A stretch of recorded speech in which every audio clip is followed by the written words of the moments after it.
The scream tore through the east garden before anyone could stop it, and every head in Ashworth Hall turned toward the sound. Evelyn Marsh stood frozen with a basket of eggs sliding from her arms, watching a huge gray goose chase the head gardener across the flower beds, wings flapping like something out of a nightmare. Eggs shattered on the stone path.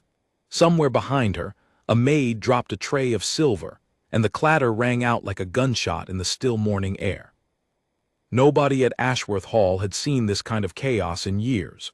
The estate ran like a clock, silent and exact, because its master demanded nothing less.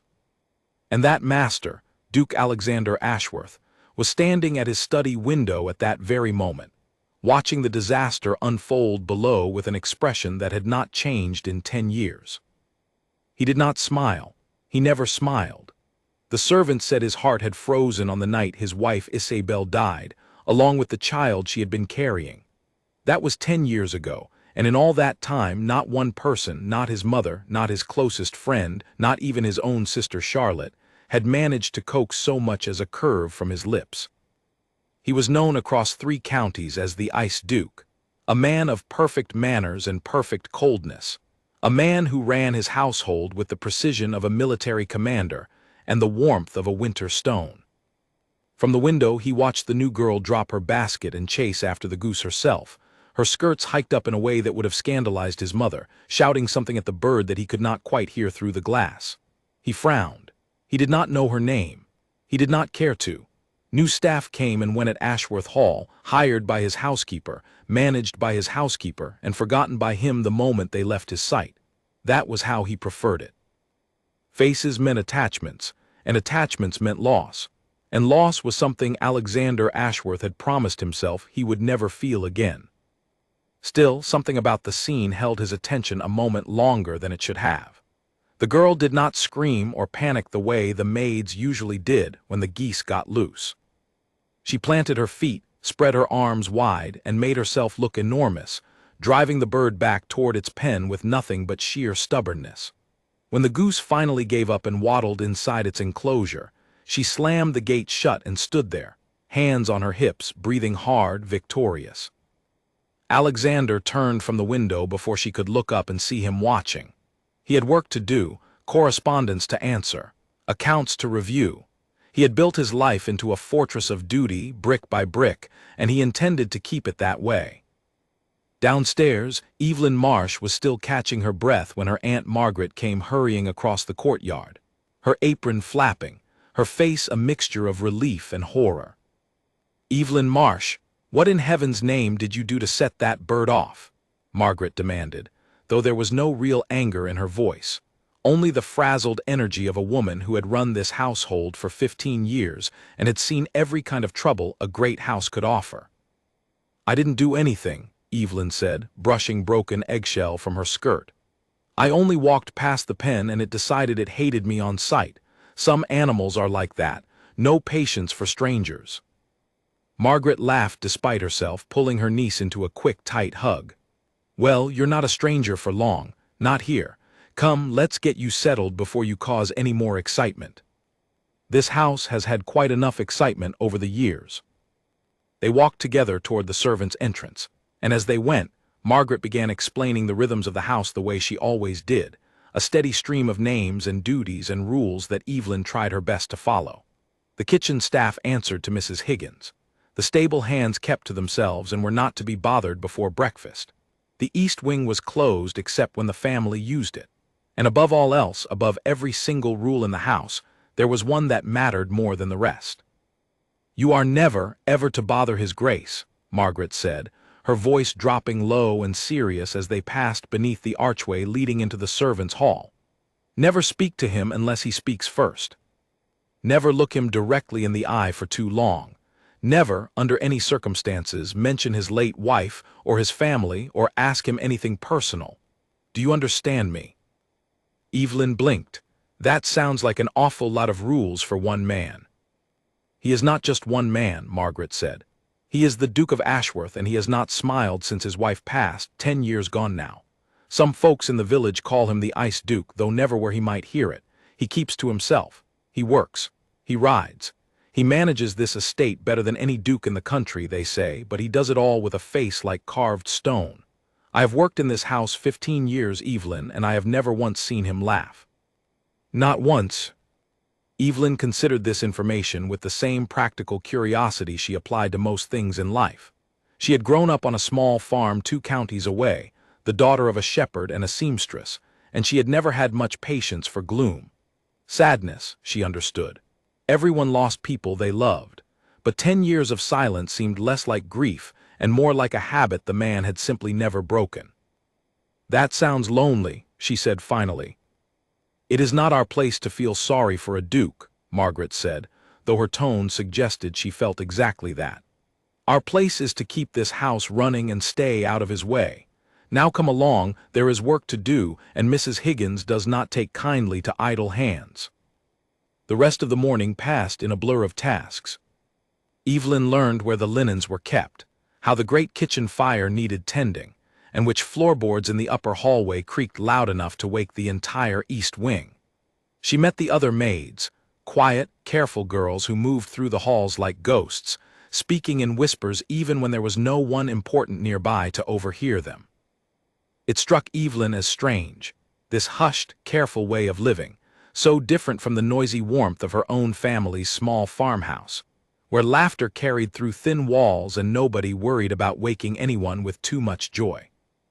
By mid-afternoon, Margaret sent her out to the kitchen garden to gather vegetables for the evening meal, warning her, with a small smile, to stay well clear of the goose pen this time. Evelyn agreed cheerfully enough, glad for an excuse to be outside. The garden at Ashworth Hall was beautiful in a way she had not expected, all neat rows and careful borders, roses climbing along a low stone wall, herbs growing in fragrant patches near the kitchen door. She worked steadily, filling her basket with carrots and beans, humming an old tune her mother used to sing while she worked.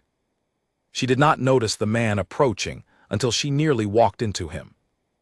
"Oh," she said, stumbling back a step, one hand flying to her chest. "I'm sorry I didn't hear you coming." The man before her was tall, dressed simply for a member of the household, in a dark coat with no ornament or crest that she could see. His face was handsome in a serious sort of way, all sharp lines and steady gray eyes, and there was something in the set of his jaw that suggested he was not used to being startled. He looked at her for a long moment without speaking, as though trying to decide what to make of her.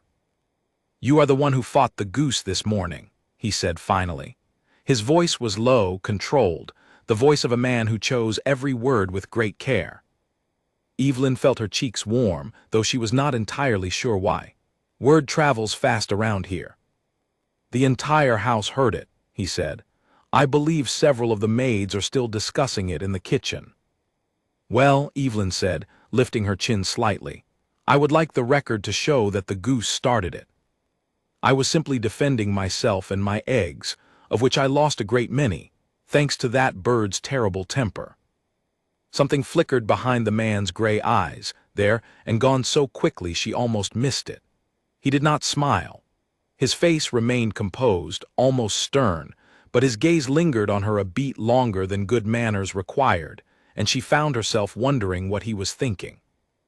"I don't believe we've met," she said, when the silence stretched too long for comfort. "I'm Evelyn, Margaret the housekeeper, she's my aunt. I've only just arrived to help with the harvest season." "I know," he said simply, and offered nothing more. Evelyn waited, expecting him to give his own name in return, the way any polite stranger would. When he did not, she assumed he must be one of the household's senior staff, a steward perhaps, or a land agent, someone important enough to keep his business private from a new girl he had no reason to trust yet. That would explain the fine coat, she thought, and the quiet authority in his voice. "Well," she said, deciding to fill the awkward silence herself, since he seemed disinclined to do it, "you should know that if you're planning to walk through this garden often, you'll want to give that goose pen a wide berth. I have a feeling that bird holds a grudge." For the briefest moment, something changed in his expression. It was not a smile. Evelyn would remember later that it was nowhere close to a smile. But there was a small shift around his eyes, a softening at the corners, the faintest suggestion that some old, rusted mechanism deep inside him had tried to turn over and had almost succeeded. "I will keep that in mind," he said, and then, with a short nod, he turned and walked back toward the house, his long strides carrying him away before she could say anything more. Evelyn watched him go, her basket of vegetables forgotten for a moment in her hands. There was something strange about him, she thought, something heavy that seemed to follow him the way a shadow follows a body on a bright day. She did not know his name, and something told her that if she asked around, no one would rush to tell her. She shook her head and returned to her work, telling herself it was none of her business. She had only just arrived at Ashworth Hall. She had a season of harvest work ahead of her, wages to earn, and a family back home who depended on the money she sent. She did not have time to wonder about mysterious, unsmiling men who wandered through gardens with the weight of the world on their shoulders. And yet, as the afternoon light slanted golden across the vegetable rows, she found herself glancing once more toward the house, toward the tall windows of what she now guessed must be a study, wondering, despite herself, what kind of sorrow could carve such deep lines into a face that young. She did not know yet that she had just spoken to the Duke of Ashworth himself. She did not know that in 10 years she was the first person outside his family to make him feel, even for one fleeting second, something other than grief. That knowledge would come later. For now there was only the golden afternoon, the smell of turned earth, and the strange, quiet feeling that something in this house had shifted, just slightly, the moment their eyes had met. The bell rang 3 times before dawn, sharp and urgent, and Evelyn shot upright in her narrow bed with her heart pounding. 3 rings meant trouble somewhere in the house. She scrambled into her dress, fingers fumbling with buttons in the dark, and ran down the servants' staircase to find the kitchen already alive with frantic movement.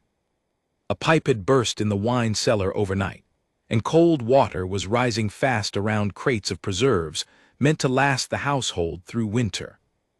For the next 2 hours, Evelyn worked alongside the other maids and footmen, hauling crates up the cellar stairs, her arms aching, her hem soaked through.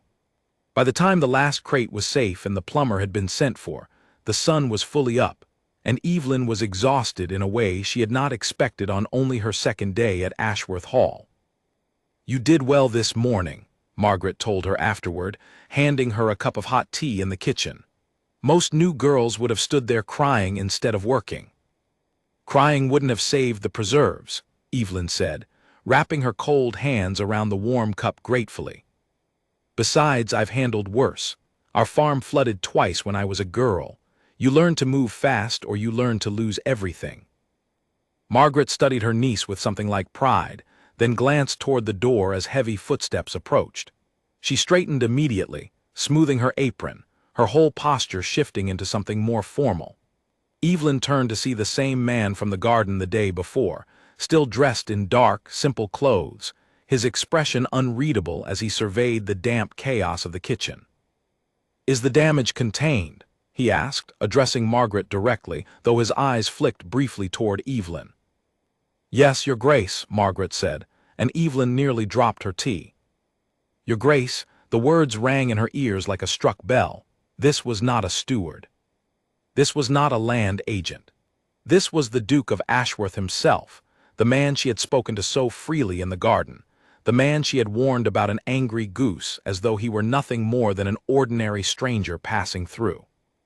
"We lost perhaps a dozen crates," Margaret continued, "but the rest were saved in time thanks to quick work from the staff." Alexander nodded once, his gaze moving over the room, over the tired, damp faces of the servants who had spent their morning hauling crates in the dark. "See that everyone receives an extra ration of tea and bread this morning, and send for the plumber's bill when it arrives. I'll settle it directly." "Yes, Your Grace." He turned to leave, and for one brief moment his eyes met Evelyn's again. She saw something flicker there, recognition perhaps, or simple surprise at finding her here, soaked and exhausted in the middle of his kitchen. She opened her mouth, unsure what she meant to say, some apology perhaps for her careless words in the garden, but he was already gone, his footsteps fading down the corridor before she could find the words. You didn't tell me that was the Duke, Evelyn said, rounding on her aunt the moment he was out of earshot. Margaret winced. I assumed you knew. Most everyone recognizes him on sight.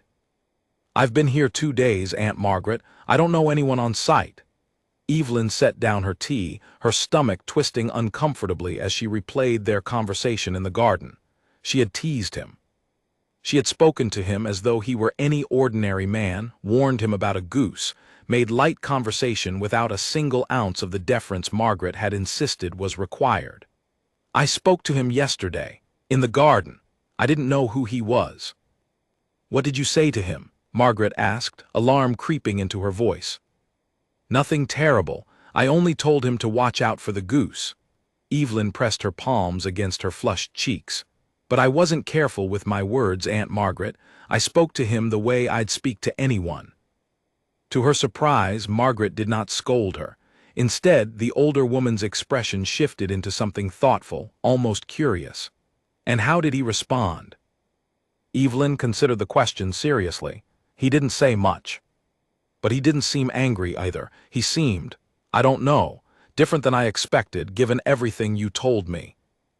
Margaret was quiet for a long moment, her eyes distant, as though turning something over in her mind that she had not considered in years. Well, she said finally, perhaps it did no harm, but be more careful from now on, do you understand? A duke's patience is not something to test twice. Evelyn agreed, though privately she was not entirely sure that patience was the right word for what she had seen in his eyes. Over the following days, the harvest season pulled the entire household into a steady rhythm of work. Evelyn found herself busy from sunrise to well past sunset, gathering vegetables, helping preserve fruit, assisting the kitchen staff with the endless demands of feeding a great house during its busiest season. She rarely had time to think of the Duke at all, though she caught glimpses of him now and then, riding out across the fields in the early morning, or standing at his study window as she crossed the courtyard below.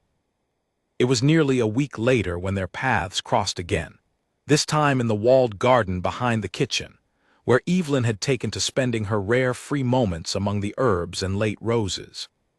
She had brought a small book with her, one of the few possessions she had carried from home, and settled onto a low stone bench to read while the afternoon sun warmed her shoulders. She did not hear him approach until his shadow fell across her page. You read poetry, he said, and there was something in his tone that suggested this surprised him. Evelyn looked up quickly, closing the book and rising to her feet in a hurried, awkward motion that she immediately regretted. Your Grace, I'm sorry, I didn't realize this garden was. Sit, he said, and though the word was simple, there was no coldness in it. You needn't rise on my account. This garden belongs to whoever finds use for it. It has stood mostly empty for years.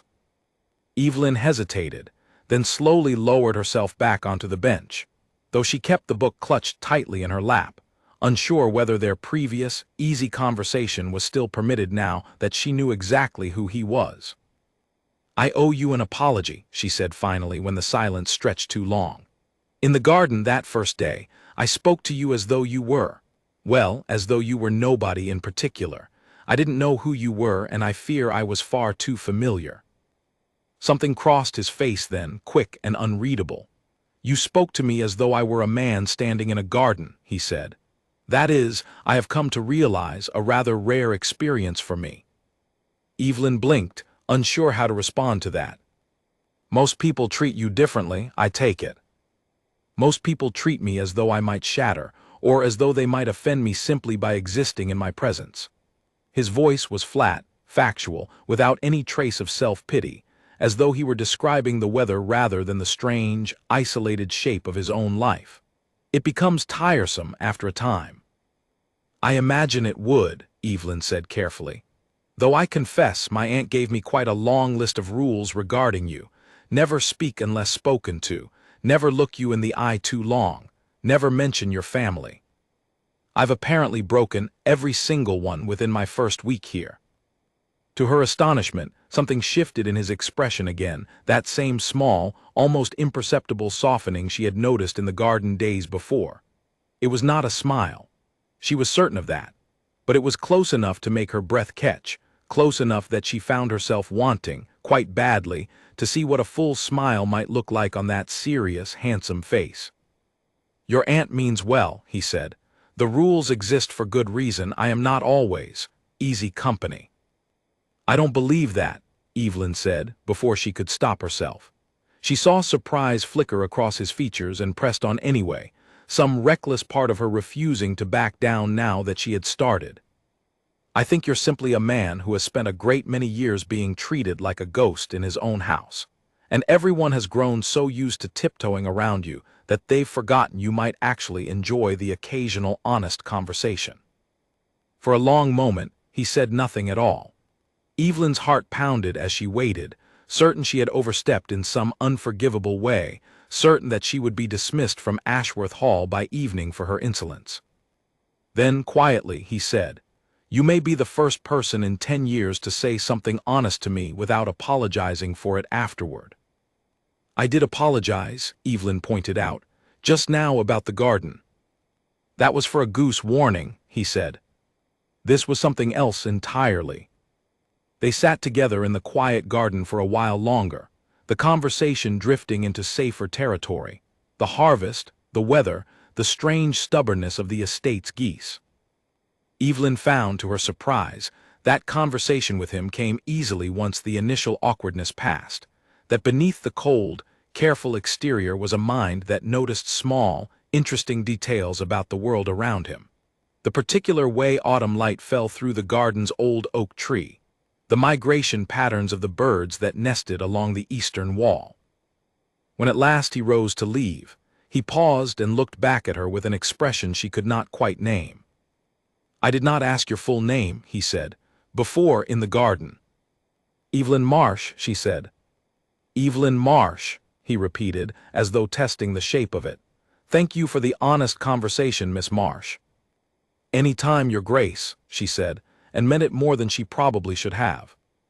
He left without another word, walking back toward the house with the same measured, controlled steps she had come to recognize, and Evelyn sat alone in the garden for a long while afterward, her book forgotten in her lap, turning their strange conversation over and over in her mind.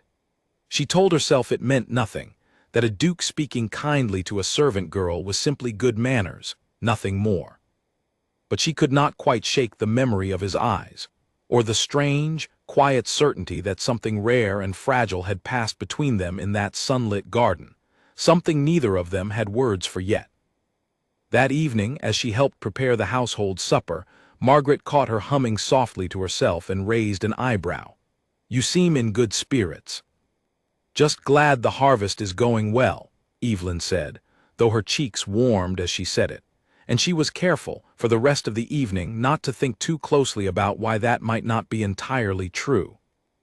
Word of the Duke's sudden habit of walking through the walled garden every afternoon spread through the servants' hall faster than any fire could have spread through dry hay. At first, nobody dared connect it to the new girl who had arrived only weeks before, but Mrs. Higgins, the cook, was not a woman who missed such things, and within a fortnight, she had noticed the pattern well enough to raise an eyebrow whenever Evelyn asked to take her afternoon break in that particular corner of the estate. Evelyn told herself she was imagining the way certain eyes followed her more closely now, the way conversations sometimes stopped when she entered a room.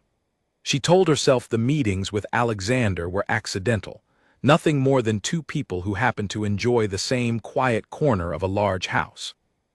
But as the days grew shorter, and the harvest work slowed into the calmer rhythms of early autumn, she could no longer deny that she looked forward to those afternoons more than she looked forward to almost anything else in her new life.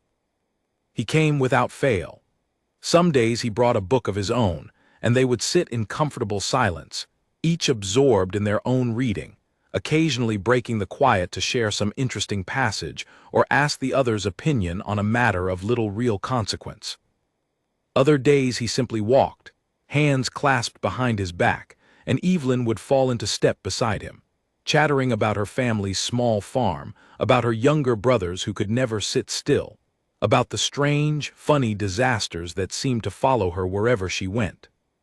He rarely spoke much about himself, but she noticed slowly that he laughed more easily now, that his silences grew shorter and his questions grew more curious, more eager, as though some long-dormant part of him was gradually waking from a very deep sleep. "You have a talent for finding trouble," he told her one afternoon, as she recounted the story of the time she had accidentally set loose an entire pen of sheep during a village fair. "I have never met anyone quite so accident-prone." "I prefer to think of it as an adventurous spirit," Evelyn said, tilting her chin up with mock dignity. "Besides, you cannot claim to be entirely free of trouble yourself. I've heard the stable hands talking. They say you once rode a half-wild horse bareback simply to prove a point to your father." Something flickered across his face, a shadow of old memory. "That was a very long time ago." "Before Isabel?" Evelyn asked gently, then immediately regretted it as his expression closed like a door slamming shut. For a long moment, he said nothing at all, staring instead at the low stone wall separating the garden from the orchard beyond. Evelyn's stomach twisted with regret. Margaret had warned her never to mention his late wife, and here she had done exactly that carelessly, without thinking, ruining what had until that moment been one of the easiest, most pleasant conversations she had ever shared with him. "I'm sorry," she said quickly. "I shouldn't have." "No," he said, cutting her off, though his voice remained quiet. "It is not that you shouldn't have. It is that no one ever does. My family avoids her name as though speaking it might summon some terrible curse. My staff whispers about her only when they think I cannot hear. In 10 years, Miss Marsh, you are perhaps the second person to say her name aloud in my presence without flinching." "Who was the first?" Evelyn asked softly. "My sister Charlotte. Once and only once, 3 years ago, when she grew tired of watching me disappear into myself a little more with each passing season." He was quiet for a moment longer, and Evelyn waited, sensing that he was deciding something, weighing whether to trust her with more than he had trusted anyone else in a very long time. "Isabel was kind," he said finally. "Kinder than I deserved most days. She used to tell me I took life far too seriously, that I would forget how to enjoy anything at all if I did not learn to loosen my grip on it now and then. I used to laugh at her for saying such things. Now I think she may have known something about me that I did not know about myself."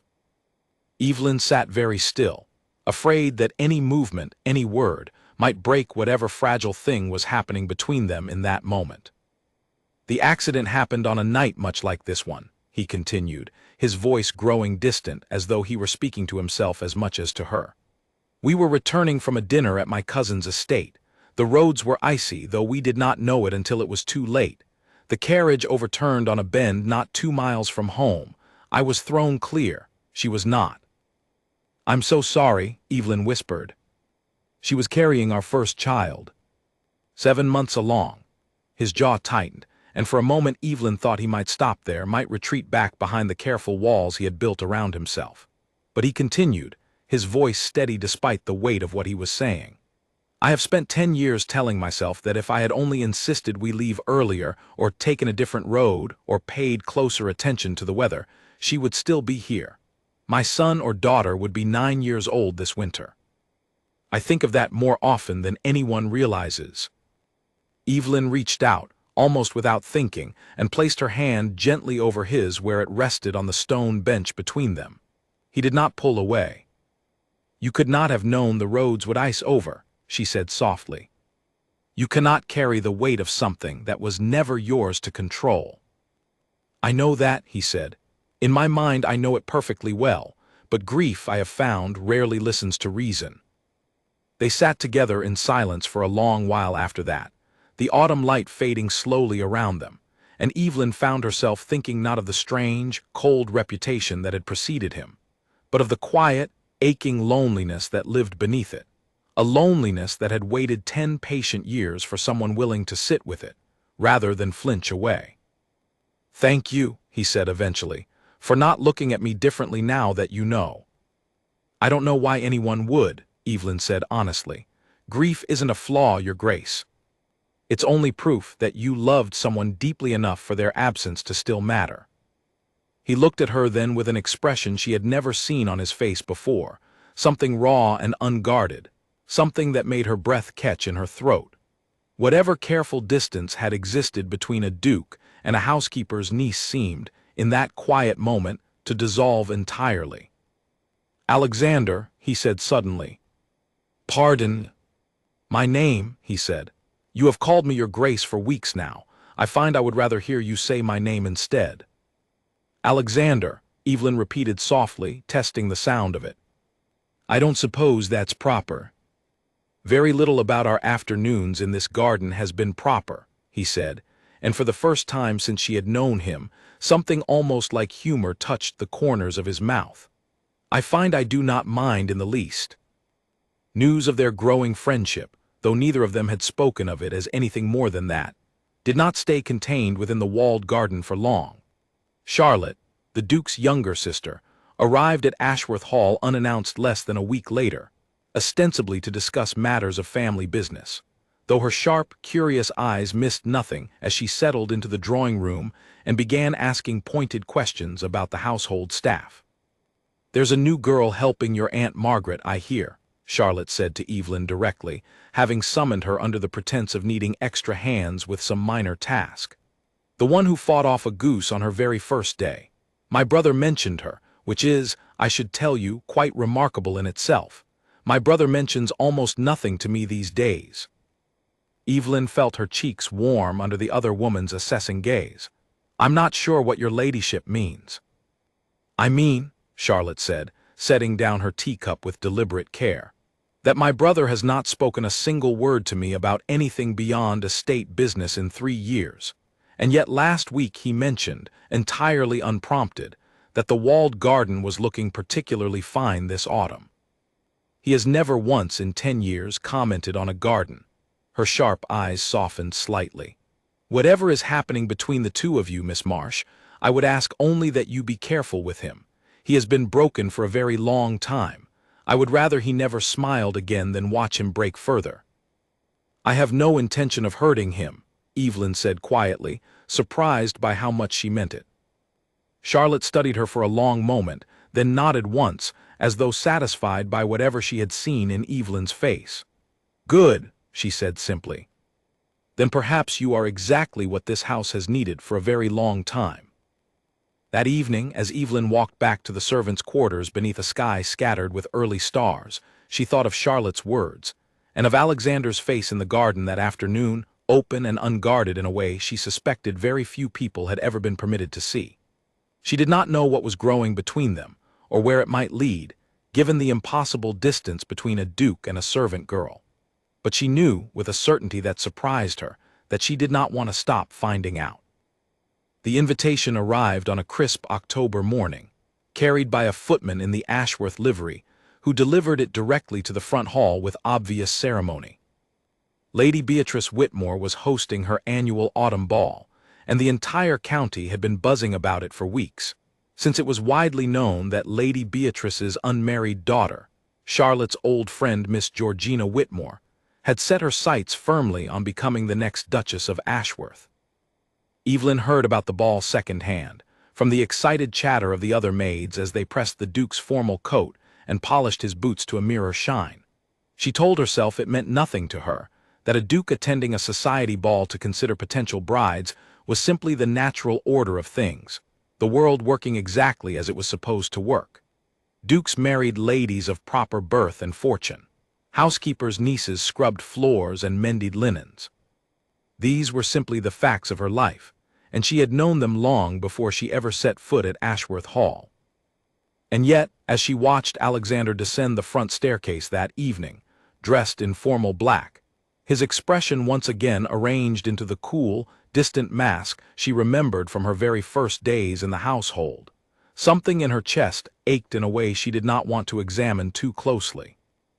He paused at the bottom of the stairs, his eyes finding hers across the entrance hall where she stood holding a stack of freshly pressed linens. For a moment, the careful mask slipped, and she saw something raw and reluctant in his expression, something that looked almost like an apology.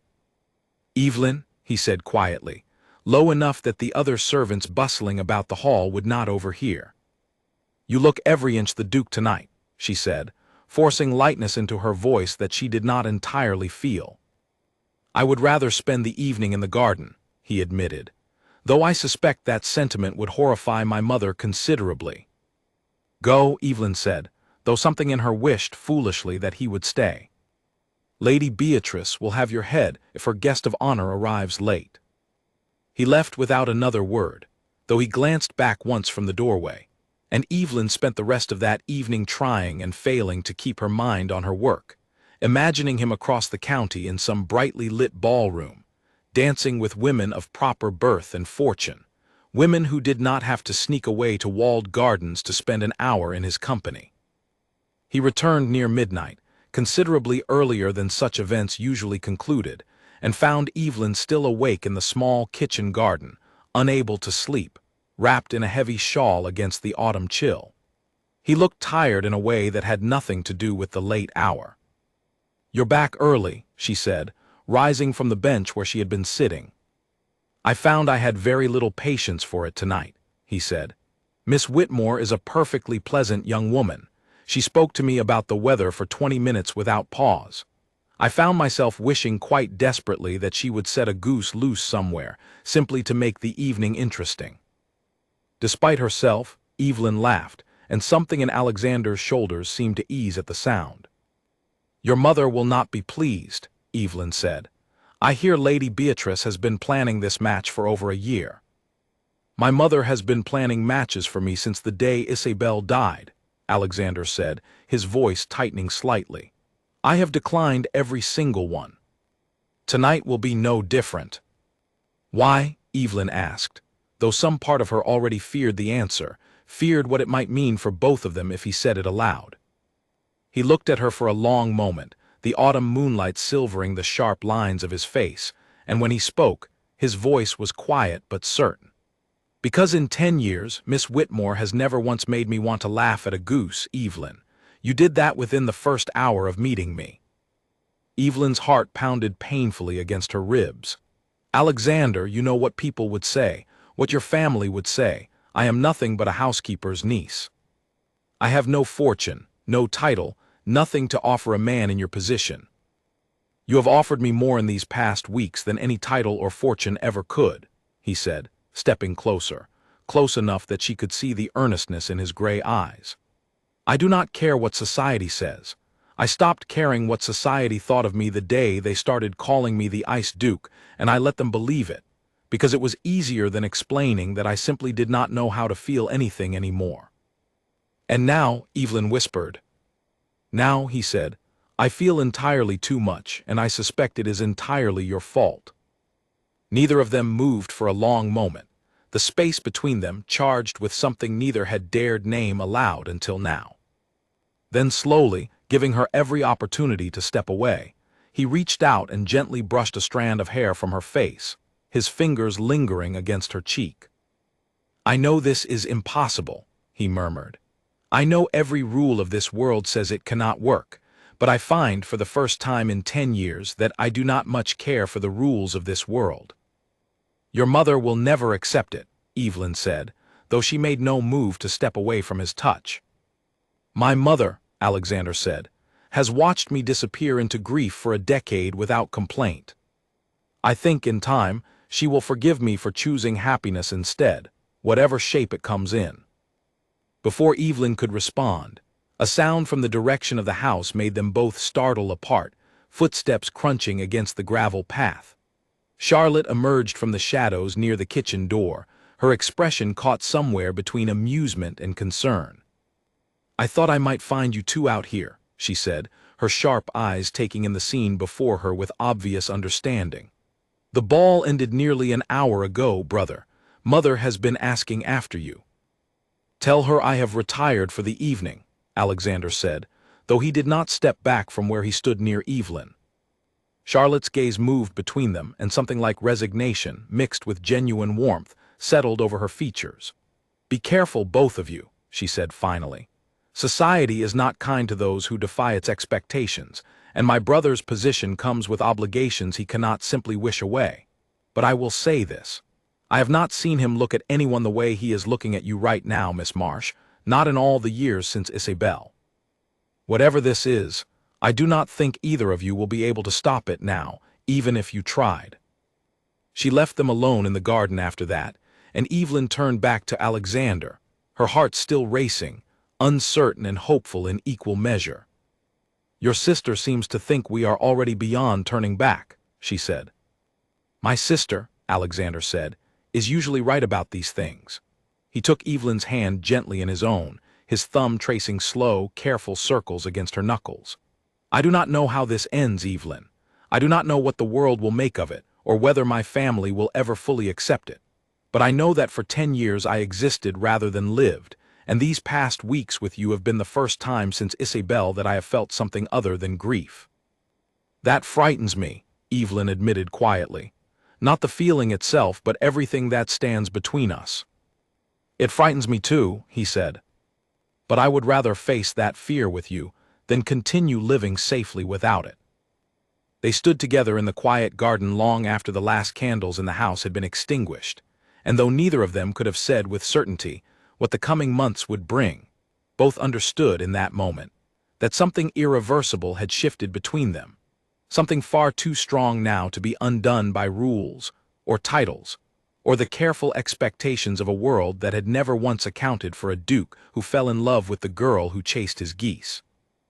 The Dowager Duchess summoned Evelyn to the drawing room exactly 1 week after Charlotte discovered them together in the garden, and the summons arrived with all the weight and formality of a royal decree. Evelyn dressed as neatly as her small wardrobe allowed, her hands trembling slightly as she smoothed the fabric of her plainest, most respectable gown, and made her way to the room where the Duke's mother waited with the kind of stillness that suggested a great deal of careful preparation. Lady Catherine Ashworth was a formidable woman, silver-haired and sharp-eyed, seated in a high-backed chair near the window with a cup of tea she did not touch. She studied Evelyn from head to toe as the younger woman entered, her expression giving nothing away. "Sit, Miss Marsh," she said finally, gesturing toward the chair opposite her own. Evelyn sat, spine straight, hands folded carefully in her lap, waiting for whatever judgment was coming. "My daughter tells me my son has taken a particular interest in you," Lady Catherine said, without preamble. "I would like to understand exactly what that interest entails, and what your own intentions might be." "Your Grace, I never sought." "I did not ask what you sought," the Dowager Duchess interrupted, not unkindly but firmly. "I asked what you intend." Evelyn took a steadying breath, forcing herself to meet the older woman's sharp gaze directly, refusing to shrink beneath it. "I intend nothing beyond caring for your son as honestly as I know how, Your Grace. I did not seek his attention, nor did I encourage it beyond simple friendship, at least not at first. What has grown between us grew on its own, and I confess I have no more control over it now than I did when it began." Lady Catherine's expression remained unreadable for a long moment. "Do you know what it cost my son to speak more than 3 sentences to anyone after Isabel died? Do you understand what it means that he has spoken your name at our own dinner table, unprompted, more times in the past month than he has spoken hers in the past 3 years?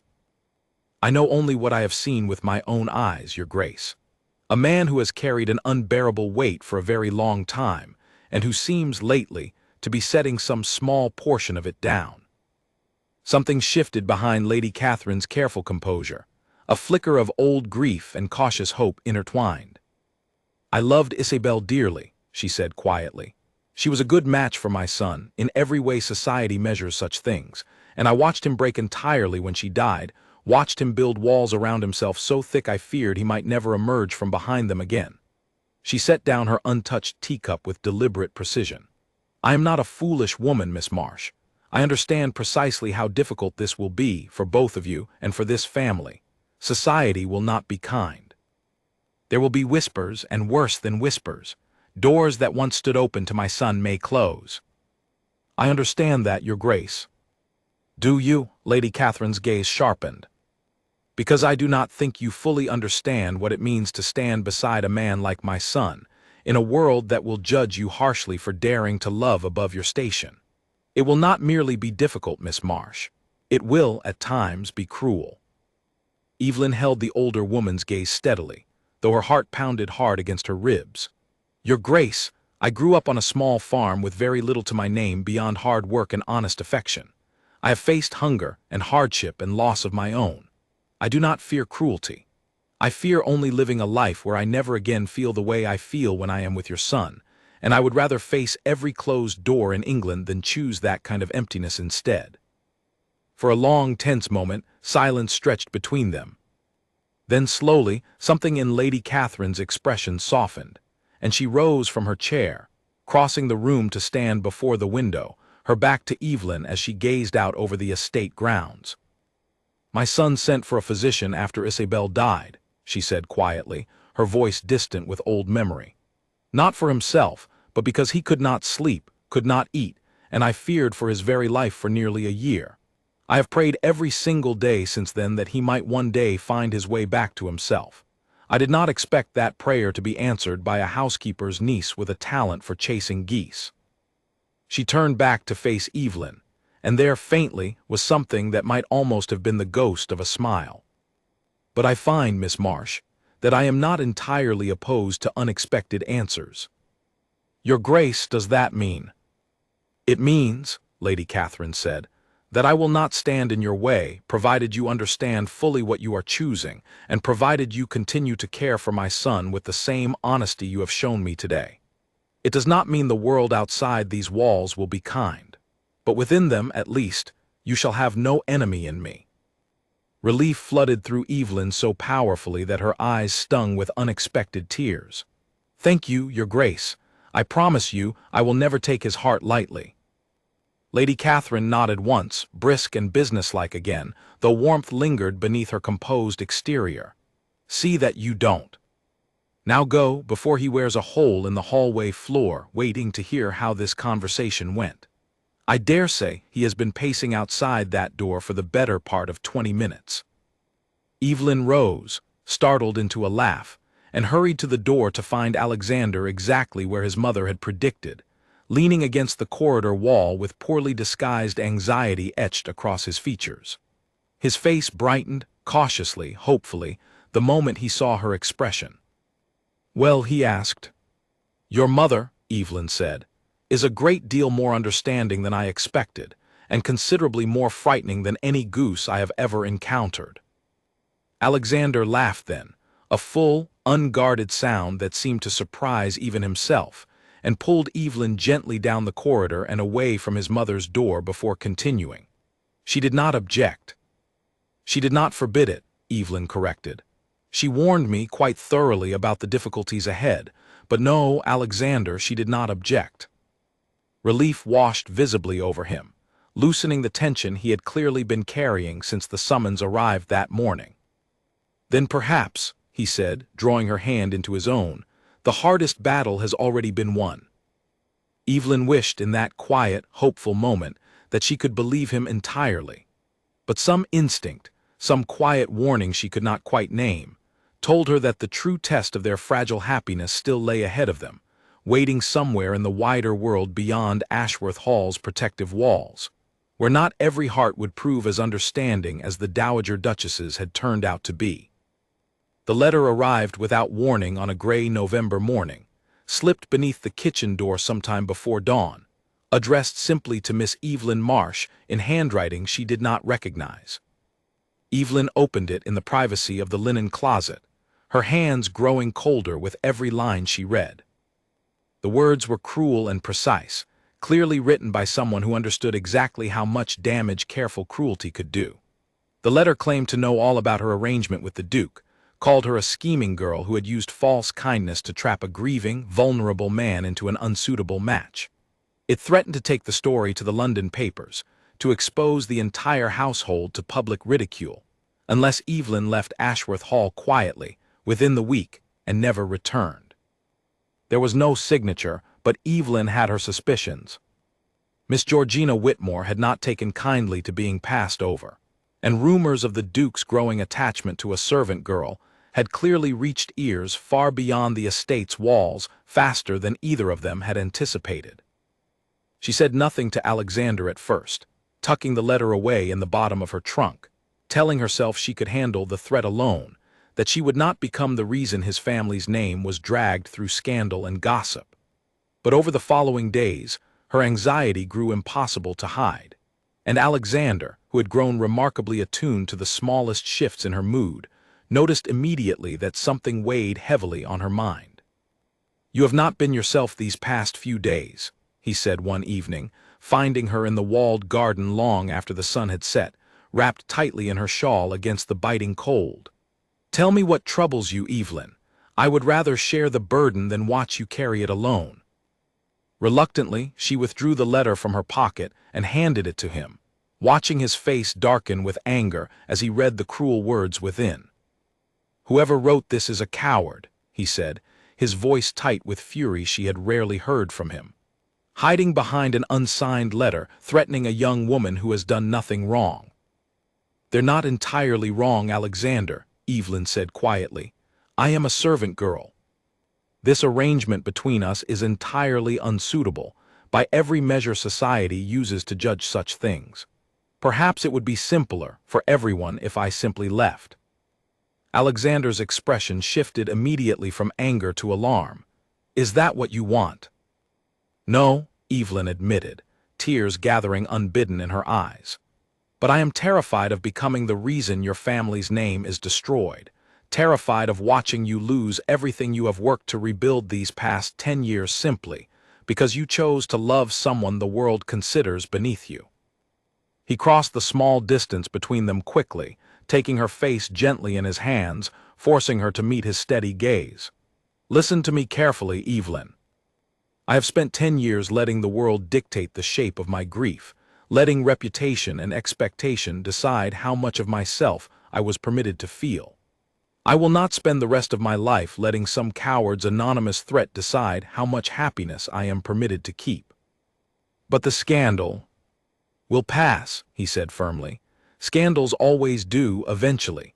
What will not pass, what I could never recover from, is losing you because I was too afraid to stand beside you when it mattered most." He wiped a stray tear from her cheek with gentle care. "I will speak with my mother and Charlotte tomorrow. We will decide together how best to handle this threat. But I need you to understand, fully and completely, that I have no intention of letting you go, regardless of what any cowardly letter demands." Despite her fear, something in Evelyn's chest eased slightly at the fierce certainty in his voice. "You truly mean that?" "I have never meant anything more in my life," he said. True to his word, Alexander gathered his mother and sister the following morning, and together the three of them devised a plan neither entirely comfortable nor entirely simple, but one built on the shared conviction that hiding from the threat would only grant it more power. Rather than waiting anxiously for scandal to strike, Lady Catherine suggested they meet it head-on, announcing Alexander's intentions publicly and decisively before any anonymous letter could shape the narrative for them. "The world will talk regardless," Lady Catherine said, her tone brisk and practical despite the gravity of the situation.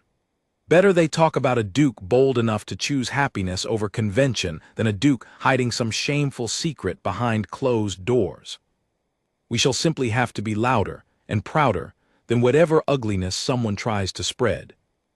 Charlotte, characteristically direct, offered to personally investigate the letter's origin, calling upon her extensive network of society connections to trace the handwriting and the particular cruelty of its phrasing back to its likely source. Within days, her suspicions were confirmed. The letter had indeed come from within Miss Whitmore's household, though whether from the young lady herself or an overzealous relative acting on her behalf remained unclear. "I have spoken with Lady Beatrice directly," Charlotte reported, several days later, gathering the family together once more in the drawing-room. "She was appropriately horrified to learn of her daughter's involvement, and has assured me the matter will not be pursued further, nor taken to any newspaper. Whether that assurance holds remains to be seen, but I believe the immediate threat has passed." Relief swept through the room, though Evelyn noticed Alexander's jaw remained tight, his protective instincts still fully engaged despite the reassurance. "This will not be the only such threat we face," he said quietly, once his mother and sister had left them alone in the drawing-room. There will be others, Evelyn. Other letters, other whispers, other cruel attempts to shame us out of this happiness we have found. I need to know, truly know, that you are prepared for that before we go any further." Evelyn took his hand firmly in her own, meeting his worried gaze with steady certainty. "I grew up facing hardship that most of the people who might whisper about us could never imagine surviving. I am not afraid of cruel words, Alexander, not when I have something worth defending against them. I am prepared, fully and completely, for whatever comes next, provided I face it standing beside you." Something in his expression eased then, relief and love intertwined so plainly that Evelyn's breath caught at the sight of it. "Then let them write their letters," he said softly, drawing her into a gentle embrace. "Let them whisper whatever cruelty they please. I find, increasingly, that I care very little what the world thinks, so long as I have you beside me to face it." Outside, the November wind rattled softly against the drawing-room windows, carrying with it the first hint of winter's approach. But within the warm circle of Alexander's arms, Evelyn felt none of that coming cold, only the steady, growing certainty that whatever challenges still lay ahead, they would face them together, and that certainty, more than any letter or threat or whispered scandal, was the truest comfort she had ever known. Winter descended on Ashworth Hall in earnest by early December, blanketing the estate grounds in soft white snow that made the walled garden look, for the first time since Evelyn's arrival, entirely unsuited for their quiet afternoon meetings. Instead, they found new places to steal quiet moments together: the estate's small library on evenings when the household had settled for the night, the stables in early morning before the grooms arrived to begin their work, anywhere they could find a few stolen minutes away from watching eyes. It was during one such morning in the stables, breath fogging in the cold air, that Alexander first mentioned the anniversary approaching at the end of the month. "December the 20th, he said quietly, brushing down his horse with practiced, mechanical strokes, his eyes fixed somewhere far beyond the present moment. "The date of the accident, 10 years this year." Evelyn set down the bucket of feed she had been carrying, moving closer to where he stood. "How do you usually spend that day?" "Alone," he admitted. "Locked in my study, mostly. I do not eat, do not receive visitors, do not do much of anything beyond sitting with my thoughts until the day passes. My family has learned, over the years, simply to leave me beyond that particular date." "Do you want to be alone this year?" Evelyn asked carefully. Alexander was quiet for a long moment, his hand stilling against the horse's flank. "I do not know," he admitted finally. "For 10 years, solitude felt like the only appropriate way to honor what I lost. But lately, I find myself wondering whether that solitude has become more habit than honor, whether I have simply been punishing myself long after any real purpose to that punishment has passed." "I won't force my way into your grief, Alexander," Evelyn said gently. "That day belongs to you and to Isabel and to the child you lost. But please know, whatever you decide, I will be here close by, should you find you want company after all." When the 20th of December finally arrived, cold and gray beneath a heavy winter sky, Alexander retreated to his study exactly as he had for the previous 9 years, and Evelyn respected his need for solitude, though her heart ached with worry throughout the long, quiet day. She busied herself with household tasks, checking in periodically with Margaret and Charlotte, both of whom wore the same worried expression she felt pressing against her own chest. By late afternoon, as the light outside began fading toward an early winter darkness, Evelyn found herself standing outside the study door, uncertain whether to knock. She had promised not to force her way in, but something, some instinct she could not quite name, told her that this year, perhaps, solitude was not what he truly needed. She knocked softly. There was no answer at first, and she nearly turned away, respecting his silence as she had promised. But then, faintly, she heard his voice through the heavy door. "Come in, Evelyn." She entered quietly to find him seated near the cold hearth, no fire lit despite the winter chill, a small portrait clutched loosely in his hands. He looked up as she entered, his eyes red-rimmed, his composure worn thin in a way she had never witnessed before. This was Isabelle, he said softly, holding up the small portrait as Evelyn approached and knelt beside his chair. The painted face looking back at her was gentle and warm, dark-haired, with kind eyes that seemed to hold some private amusement even through the stillness of the portrait. "She's beautiful," Evelyn said honestly.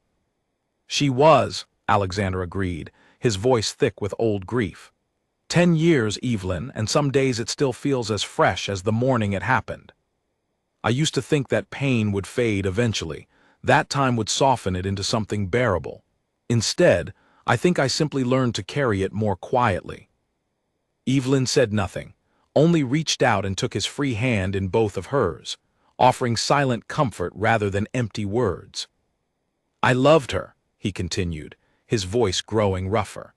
"I love her still, in whatever way one continues to love someone who is no longer present to receive it. I worry sometimes that loving you might somehow betray that memory, that moving forward means leaving her further behind." "It doesn't," Evelyn said softly. "Loving me doesn't erase what you shared with her, Alexander. Grief and new love aren't opposites fighting for the same space in your heart. There's room enough for both, I think, if you allow it." He looked at her then, something raw and searching in his expression. "How do you know that with such certainty?" "I don't, not entirely," Evelyn admitted. "But I know that a heart capable of grieving as deeply as yours has for 10 years is also a heart capable of holding tremendous love, more than enough for both what came before and what comes next." For the first time in 10 years, on the anniversary of the accident that had taken everything from him, Alexander allowed himself to weep openly in front of another living soul, his careful composure finally breaking beneath the weight he had carried alone for so long.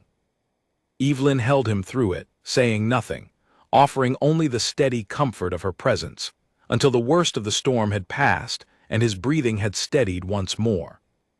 "Thank you," he said finally, his voice hoarse but calmer, "for not letting me face this alone this year, even though I told myself I preferred it that way." "I think," Evelyn said gently, "you have spent 10 years preferring solitude because it felt safer than risking further loss. I understand that instinct completely, but you deserve more than mere safety, Alexander. You deserve to be fully alive again, grief and joy and everything between, rather than simply surviving each year as it passes." He pressed a soft kiss to her forehead, lingering there for a long moment, breathing in the quiet comfort of her presence. "I think," he murmured, "that I have finally found my way back to living, and I have you, more than anyone or anything else, to thank for it." Outside, the winter darkness had fully settled over Ashworth Hall, but within the small, quiet study, warmed now by nothing more than the simple comfort of shared grief and growing love, Evelyn felt certain, for the first time since that cruel anonymous letter had arrived weeks before, that whatever challenges still awaited them in the wider world, they would face them together, stronger for having weathered this quiet, private storm side by side. The Harvest Festival at Ashworth Hall had always been a modest affair, a simple gathering of tenants and household staff to celebrate the season's end. But as spring approached, and Alexander began quietly making arrangements for a grander celebration than the estate had seen in over a decade, Evelyn began to suspect something more significant was being planned than a mere seasonal tradition. "You're plotting something," she accused him one afternoon in early April, finding him bent over a stack of correspondence and guest lists in his study, an unusual flurry of activity for a man who typically preferred quiet efficiency to grand gestures. "I am simply organizing a celebration," Alexander said, though the faint color rising in his cheeks suggested he was not being entirely truthful. "A celebration for what precisely? The festival isn't for months yet." "You will simply have to wait and see," he said, though his eyes held a warmth and anticipation that made Evelyn's curiosity burn all the more fiercely. Over the following weeks, the entire household seemed swept up in preparations for whatever event Alexander was so carefully orchestrating. Margaret grew suspiciously evasive whenever Evelyn asked about the extra deliveries arriving at the kitchen, and Charlotte spent an unusual amount of time closeted away with the Dowager Duchess, the two of them exchanging knowing glances whenever Evelyn entered a room unexpectedly. By the time the appointed evening arrived, warm and golden with the last light of a beautiful spring sunset, Evelyn had given up trying to guess Alexander's intentions and simply allowed herself to be swept along by the growing excitement filling every corner of Ashworth Hall. The great lawn behind the house had been transformed. Strings of lanterns hung between the old oak trees, long tables laid out with more food than Evelyn had ever seen gathered in one place. Tenants and household staff alike mingling together in a way that felt entirely unlike the strict, separated world she had first encountered upon her arrival months before. Alexander found her near the edge of the gathering, dressed simply despite the grandeur of the occasion, his eyes bright with something that looked remarkably like nervous anticipation. "You look beautiful," he said softly, taking her hand. "You look like a man about to do something reckless," Evelyn replied, laughing despite the flutter of nerves building in her own chest.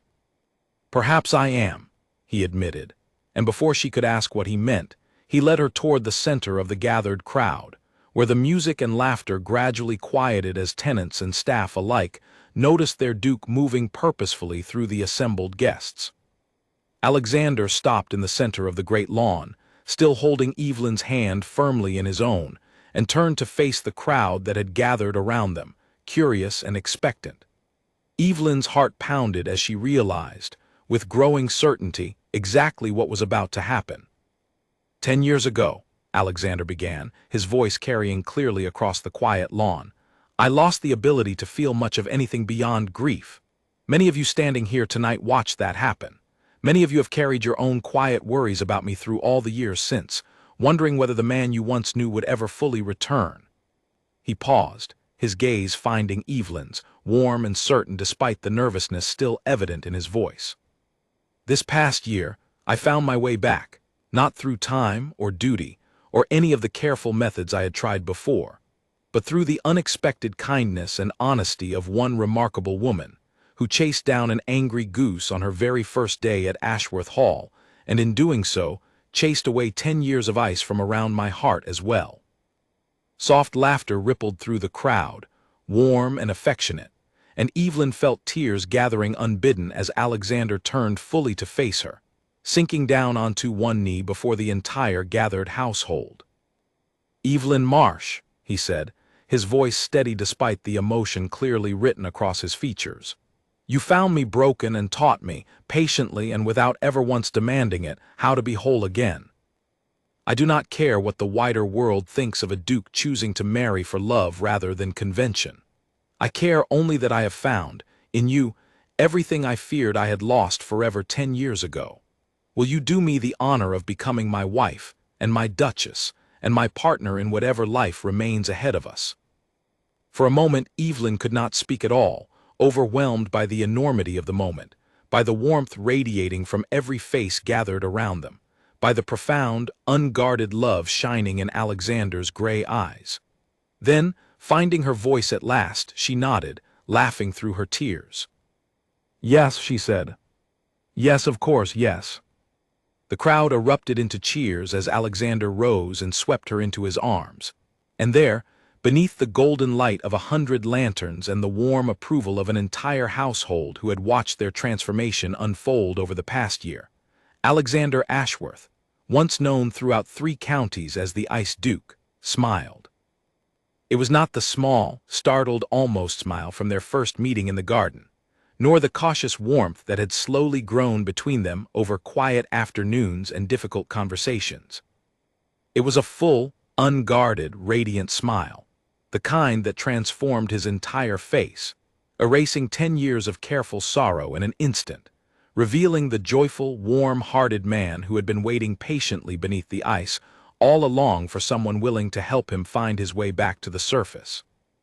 Lady Catherine, watching from near the edge of the gathering, pressed a handkerchief to her own eyes, while Charlotte simply grinned, satisfied and unsurprised, as though she had known this outcome was inevitable from the very first moment she had discovered them together in the walled garden months before. "I told you," Charlotte said, moving to stand beside her mother, "that she was exactly what this house needed." "You did indeed," Lady Catherine agreed, watching her son laugh freely for the first time in a decade, his arm wrapped securely around the woman who had accomplished what 10 years of careful family concern had never quite managed. Though I confess, I never imagined the answer would arrive quite so unconventionally. As the celebration continued around them long into the warm spring evening, Evelyn found herself pulled into dance after dance, embraced by tenants and household staff, who had watched her transformation from nervous new arrival into the woman who had brought their Duke back to life. Through it all, Alexander remained close beside her, his hand rarely leaving hers, his smile once thought lost forever, now appearing easily and often, as natural to his face as the careful coldness had once seemed. No one had made the Duke smile in 10 years, Margaret murmured to her niece late that evening, watching Alexander laugh at something Charlotte had said, his entire posture loose and joyful in a way the household had nearly forgotten was possible. Until you did, without even trying. I wasn't trying to do anything, Evelyn said softly, watching Alexander turn to catch her eye across the lawn, his smile widening further at the sight of her. I only ever tried to be honest with him. Sometimes, Margaret said, squeezing her niece's hand affectionately. That is precisely what a broken heart needs most. Under the star-scattered spring sky, surrounded by the warm glow of lanterns and the joyful sounds of an entire household, celebrating a love no one had dared hope for, Evelyn Marsh looked toward her future with a certainty she had never expected to feel, grateful beyond words that a foolish goose, a careless morning, and an honest heart had led her, quite by accident, directly into the life she had never known she was searching for. The wedding took place in early June, beneath the same old oak trees where lanterns had hung the night of Alexander's proposal, and though society gossip about the unconventional match never entirely faded, it mattered less and less with each passing month, drowned out by the plain, visible happiness of the couple at its center. Lady Beatrice Whitmore, to everyone's mild surprise, sent a gracious note of congratulations, and even Miss Georgina Whitmore, whose anonymous cruelty had once threatened to unravel everything, eventually found her own happy match with a viscount from Yorkshire, her earlier jealousy fading quietly into the past where it belonged. Evelyn adjusted to her new role as Duchess with the same practical determination she had brought to every challenge in her life, though she insisted, much to Lady Catherine's fond exasperation, on maintaining certain habits that no proper duchess had ever before considered acceptable. She continued to work in the walled garden herself rather than leaving it entirely to the groundskeepers, claiming the quiet labor helped clear her mind, and she remained close with Margaret and the household staff in a way that dissolved, gently but firmly, some of the rigid distance that had once defined life at Ashworth Hall. Alexander, for his part, became known throughout the county not as the Ice Duke, but simply as a man transformed, his easy laughter and genuine warmth surprising visitors who had heard old stories of his frozen grief, and expected to find that same cold stranger still waiting behind the great house's doors. He threw himself into estate matters with renewed energy, expanded charitable efforts for tenant families facing hardship, and made a habit, much to his staff's ongoing amusement, of personally checking on the garden's troublesome geese each morning, a private joke between himself and his wife that never failed to make them both smile. 2 years after their wedding, Evelyn gave birth to a daughter, whom they named Isabel Charlotte, honoring both the woman whose memory had shaped Alexander's early life, and the sister whose sharp eyes had first noticed the change growing between him and the housekeeper's niece all those years before. Alexander wept openly at his daughter's birth, tears of pure joy this time rather than grief, and Lady Catherine, holding her granddaughter for the first time, declared quietly that she had never in her life witnessed a happier household than the one Ashworth Hall had become. Years later, when their daughter was old enough to ask about the story of how her parents had fallen in love, Evelyn would tell her, laughing, about the angry goose that had chased the head gardener across the flower beds on her very first morning at Ashworth Hall, and about the tall, serious stranger who had watched from a window above, his heart frozen solid after 10 long years of grief. She would tell her about quiet afternoons in a walled garden, about honest conversations that broke through careful walls built brick by careful brick, and about a smile, long thought lost forever, that returned at last beneath 100 lanterns on a warm spring evening. He hadn't smiled in 10 years, Evelyn would tell her daughter, every single time the story was requested, which was often, since young Isabel Charlotte never seemed to tire of hearing it. Not once in 10 whole years. And then I made him laugh, quite by accident, chasing a goose across the garden, and somehow from that very first small laugh, everything else followed. Just like that, her daughter would ask, wide-eyed with wonder every single time. Just like that, Evelyn would confirm, glancing toward Alexander, who invariably appeared in the doorway at exactly this point in the story, smiling that same warm, unguarded smile that had once seemed impossible for a man so thoroughly buried beneath grief. Sometimes, my darling, the biggest changes in life begin with the smallest, most unexpected moments. All it took in the end was one honest laugh, shared between two people who never expected to find each other at all. And every time she finished the story, watching her husband cross the room to gather their daughter into his arms, laughing freely and easily in a way that no longer surprised anyone who knew him, Evelyn felt the same quiet gratitude she had felt on that very first morning, chasing a furious goose across the flower beds of Ashworth Hall, never once imagining that such an ordinary, chaotic moment would lead her directly into the happiest chapter of her entire life.